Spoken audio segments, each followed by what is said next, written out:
এবার একটি গান শোনো। হইতে চাও ইমানদার, আমার শরীয়তের মধ্যে কালেমা, নামাজ, যাকাত, রোজা, হজ, এই যে পঞ্চবেলা।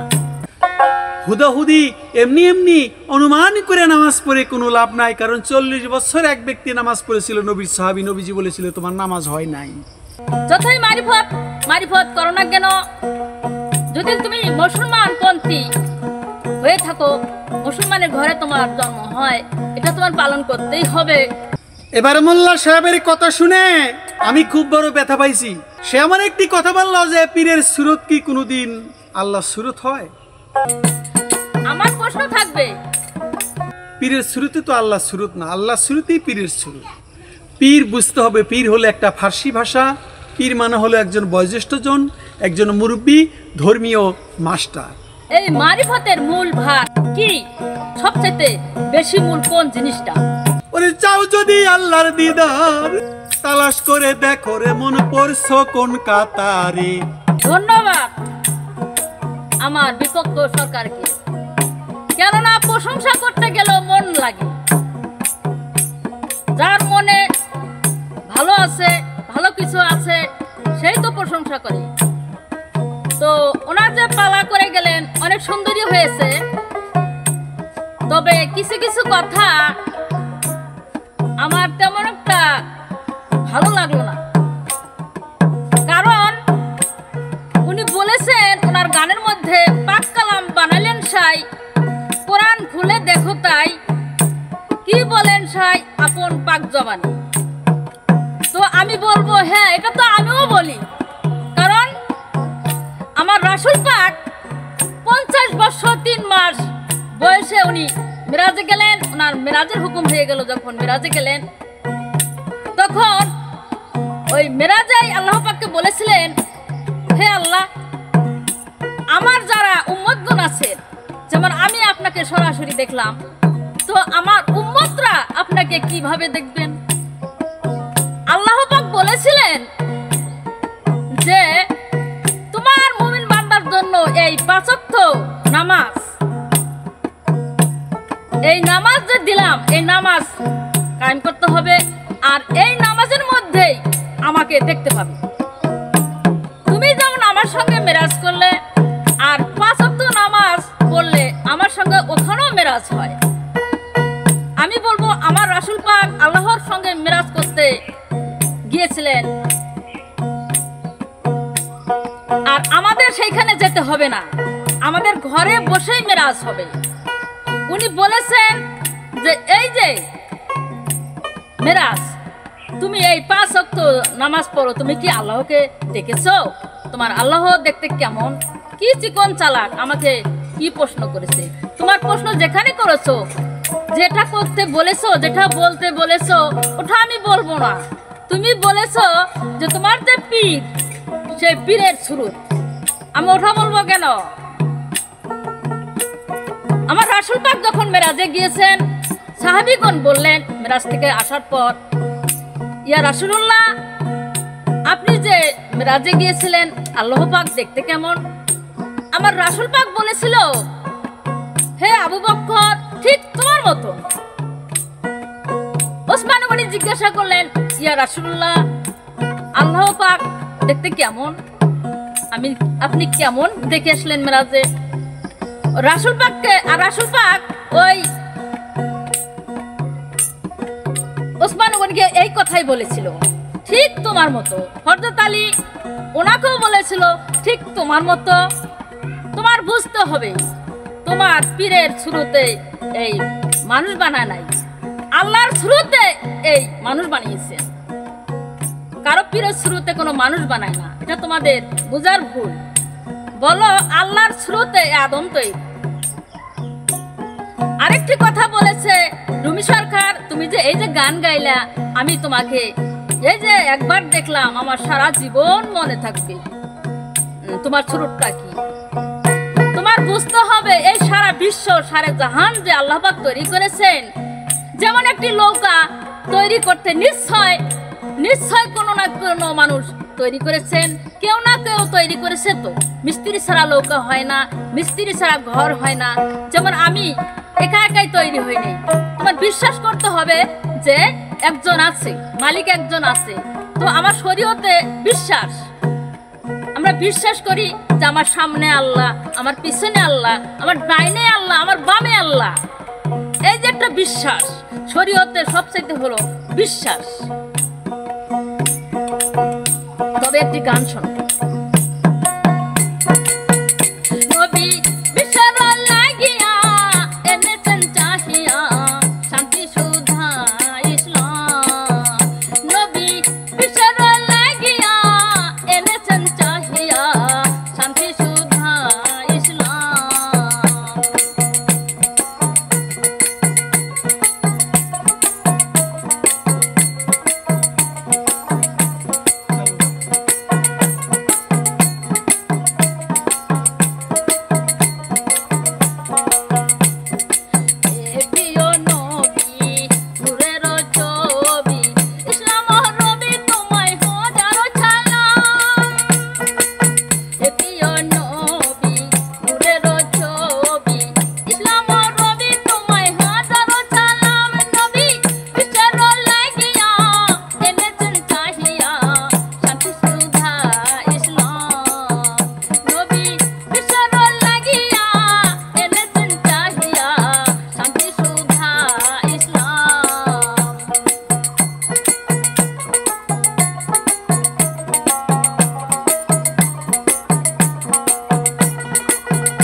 মারিফত পালন করো। যেমন আমার শরীয়তের মধ্যে কালেমা, নামাজ, যাকাত, রোজা, হজ, এই যে পঞ্চবেলা, এটা হলো মূল খুঁটি। একজন মুসলমানের ঘরে জন্ম নিলে এটা পালন করতেই হবে।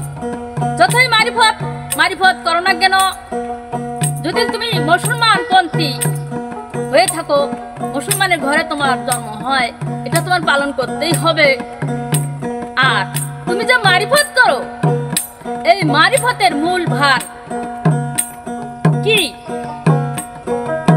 এর মূল তো একটা ভার আছে, সবচাইতে বেশি মূল কোন জিনিসটা তুমি বলিবা?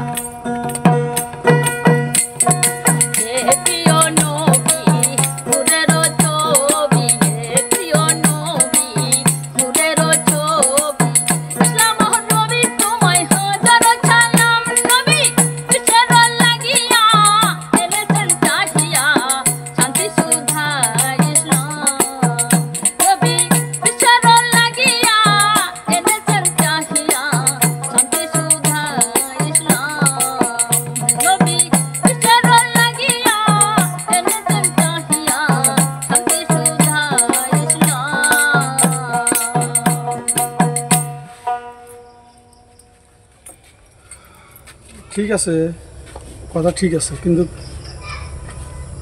নবী বিশ্বটা খুব শর্ট হয়ে যায়।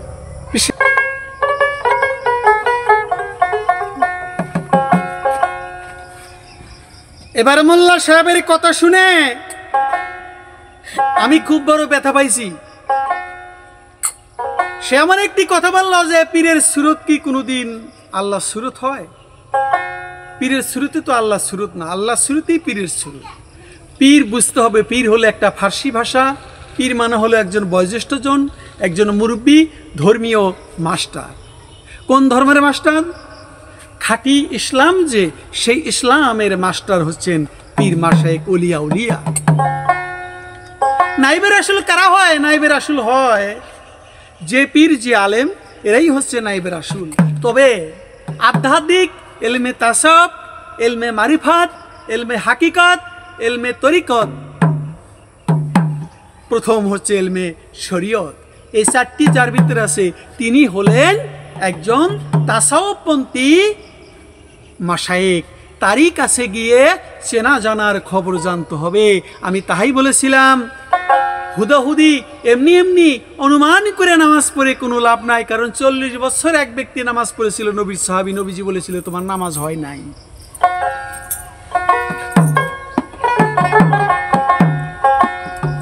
এবারে বলেছে যে মারিফতের আসল স্তম্ভটি, মারিফতের মূল সার পদার্থটা কি?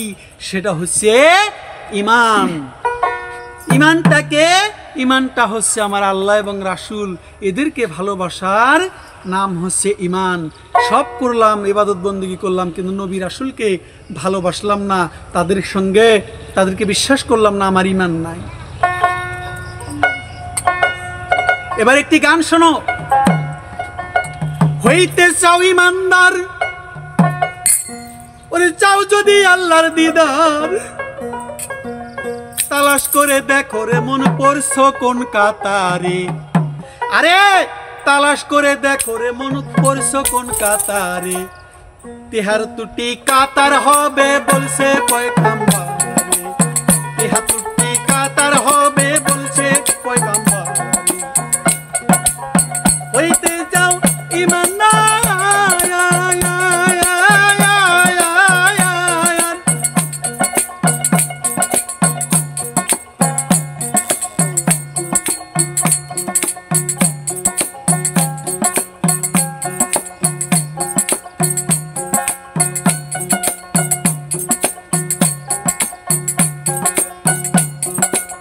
হইতে চাও ঈমানদার, চাও যদি আল্লাহর দিদার, তালাশ করে দেখো রে মন পড়ছো কোন কাতারে।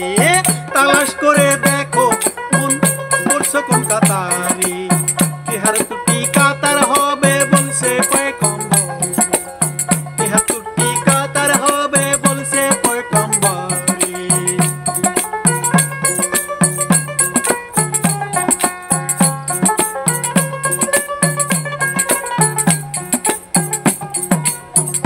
মোল্লা ভাই, আরে ও মোল্লা ভাই, পীর মুর্শিদ মাওলানা, পাগল মাস্তান দেওয়ানা, 73 ফেরকার কথা সবাই স্বীকার করে।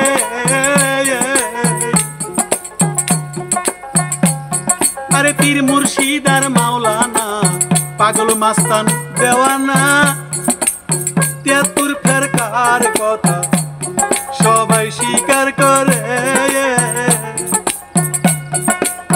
তবে কোন কাতারের কোন স্বভাব, তবে কোন কাতারের কোন স্বভাব, কোন ফেরকার আছে কোন ভাব,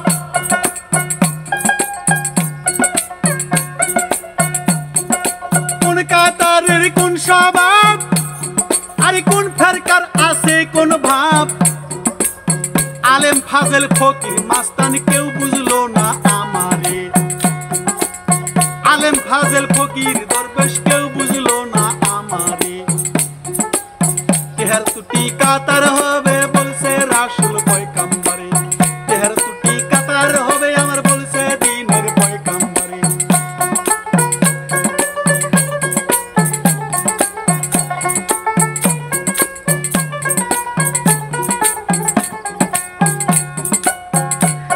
আরে হাদিস কোরআন দেও সাক্ষী, আরে হাদিস কোরআন দেও সাক্ষী 72 কাতার দোজগী, এক কাতার জান্নাতে যাবে বিচারের পরে। হাদিস কোরআন দেয় সাক্ষী 72 কাতার দোজখী, এক কাতার জান্নাতে যাবে বিচারের পরে।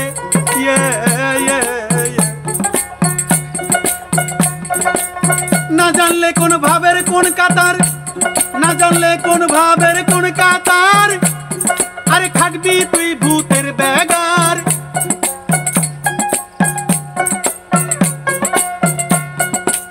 না জানলে কোন, না জানলে কোন ভাবের কোন কাতার, খাটবি তুই ভূতের বেগার। জানা যদি না হয় নিজে, জানা যদি না হয় নিজে, পড়ছো কোন কাতারে। 73টি কাতার হবে বলছেন পয়গম্বরে, 73টি কাতার হবে বলছেন পয়গম্বরে।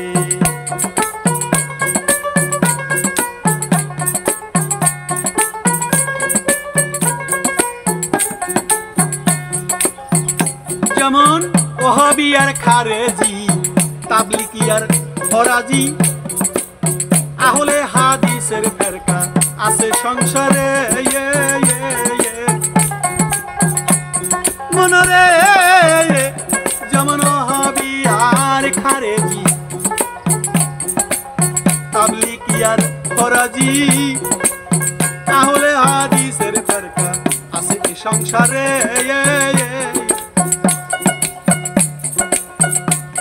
আছে ফেরকা শিয়া সুন্নি, ইয়াজিদপন্থী কাদিয়ানি,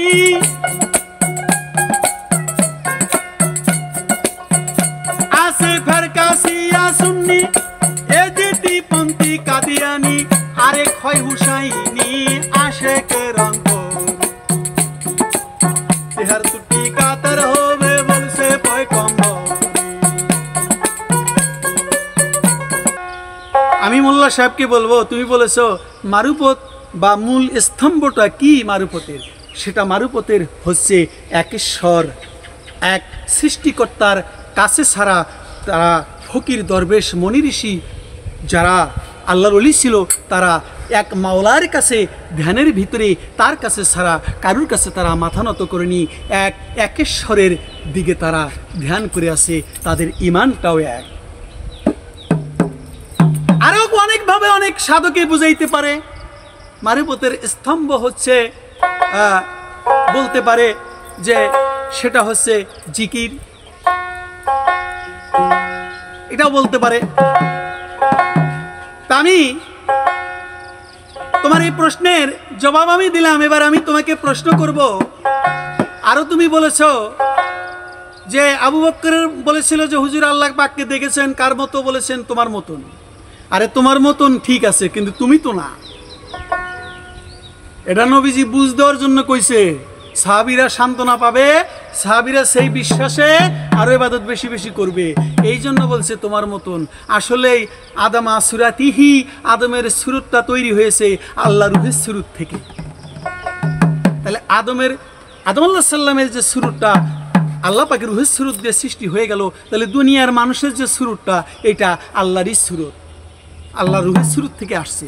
এখানে আবু বকরের মতোই আল্লাহকে দেখা যাবে এরকম কথা নবীজি বলছে বুঝ দেওয়ার জন্য। দুনিয়ার সমস্ত মানুষ যারা হয়ে গেছে তাদের সুরত আল্লাহর সুরতের থেকেই এই সুরত এসেছে। আমি বলেছিলাম ওইখানে যে আল্লাহর যে বেমিসালহীন আর একটা হলো যার মেসাল, তাহলে যার কোনো মেসাল দেওয়া যায় না, অন্যকে তুলনা করা যায় না যে অমুকের মতন। তুমি কিভাবে বললা যে আবু বকর তোমারই মতন? হ্যাঁ নবী বলছেন, কিন্তু আবু বকরের তো বা হযরত আলী বা উসমান গনি এরা তো আর আল্লাহ নয়, শিরক হবে। কিন্তু মতো এটা ঠিক আছে। আমি এক জায়গায় দাওয়াত খেতে গেলাম আমার সন্তানদেরকে নিয়ে, যাওয়ার পরে সামনে আমাকে খাবার দিল, ভাই খাওয়া দাওয়া করেন। আমি বললাম যে আমার ছেলেটাকে দেন, আমার ছেলে খেলে আমার খাওয়া হবে। কোনোদিন হয় পেট ভরে? কোনোদিন পেট ভরে না। এটা মোল্লার ভুল ধারণা। আর যদি ওই ধারণাটা তুমি বলে থাকো তা ওই কথাটুকু তোমার শরীয়তের কথা নয় যে তোমারই মতন দেখতে, আলীর মতন দেখতে। এটা আমার মারুফতের কথা। মারুফতেই কেবল বলে যে খোদাকে এরকম দেখা যায়, খোদা রূপ নকশা এরকম। তুমি কথাটা দিয়ে জিততে পারো নাই। আমি তোমার কাছে জিজ্ঞেস করতে চাই,